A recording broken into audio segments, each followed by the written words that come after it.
നമുക്ക് വോയിസിന് ഒരു ചെറിയ പ്രോബ്ലം ഉണ്ടെങ്കിൽ നമുക്ക് കടവന്ത്ര ജംഗ്ഷനിൽ പോകാൻ പറഞ്ഞാൽ നമ്മൾ വേറെ ഏതെങ്കിലും ആലുവ കളമശ്ശേരിക്ക് പോകും. കാരണം എന്ന് വെച്ചാൽ നമ്മൾ ഉദ്ദേശിക്കുന്നതിലൂടെ അവൻ പോവത്തില്ല.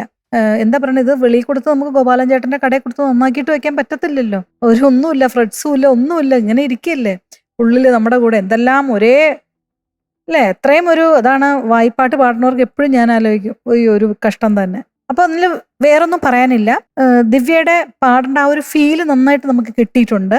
പക്ഷെ ഇനി അത് വോയിസ് ശ്രദ്ധിക്കുക. അല്ലെങ്കിൽ കുറച്ച് വെള്ളം കുടിച്ചോണ്ടിരിപ്പുണ്ടോ? നിറയെ കുടിക്കുമൊന്നും വേണ്ട കേട്ടോ. ഇത് ഒരു സിപ്പ് എടുത്തെടുത്താണ് കുടിക്കേണ്ടത്. ഇങ്ങനെ ഗ്ലഗ്ലഗ്ലഗ്ലന്ന് കുടിക്കരുത്. വോയിസ് എല്ലാവരും അത് ഒരു തെറ്റ് ചെയ്യും. ചെറിയ ചെറിയ സിപ്പാക്കണം. ഇവിടെ നനയണം എന്നുള്ളതേ ഉള്ളൂ. ഇനി അതൊന്നും അല്ലെങ്കിൽ ഡോക്ടർമാരെ, ഈ വോയിസ് തെറാപ്പി ഡോക്ടേഴ്സ് പറയും, ഇങ്ങനെ ഈ നാക്ക് ഇങ്ങനെ വളച്ചിട്ട് ഇങ്ങനെ ഡ്രൈ ആവാതിരിക്കാൻ കാറ്റുള്ളിലേക്ക് ഇങ്ങനെ കയറ്റാൻ ചെറുതായിട്ട്. അപ്പൊ നമ്മുടെ സലൈവ പോയി അവിടെ നനയും. രാധിക മൈക്കെടുത്ത് ഒരു ടിപ്പ് പറയണു, ഒന്ന് പറഞ്ഞ്. അൽഫോൻസ് സാറ് പണ്ട് ഇങ്ങനെ നമുക്കൊരു ക്ലാസ് വന്ന സമയത്ത് പറഞ്ഞത്, ഇങ്ങനെ ഡ്രൈ ആവുകയാണെങ്കിൽ നാക്കിന്റെ അറ്റം ചെറുതായിട്ടൊന്ന് കടിച്ചു കൊടുക്കുക. അതൊന്ന് അമർത്തി കടിക്കരുത്, മെല്ലെ ഒന്ന് കടിച്ചു കൊടുക്കുക. അപ്പൊ വായില് ആ ഒരു ഡ്രൈനെസ് മാറും. എല്ലാം ഈ സലൈവയുടെ കേസാ. ഈ സംഭവം ഇങ്ങനെ കടിക്കുമ്പോഴും സലൈവ വന്ന് പോയി അവൻ പോയി ഉള്ളിൽ അവിടെ വെറ്റാക്കും. ഇതൊക്കെ നമ്മളല്ലാതെ വേറെ വഴിയൊന്നുമില്ല.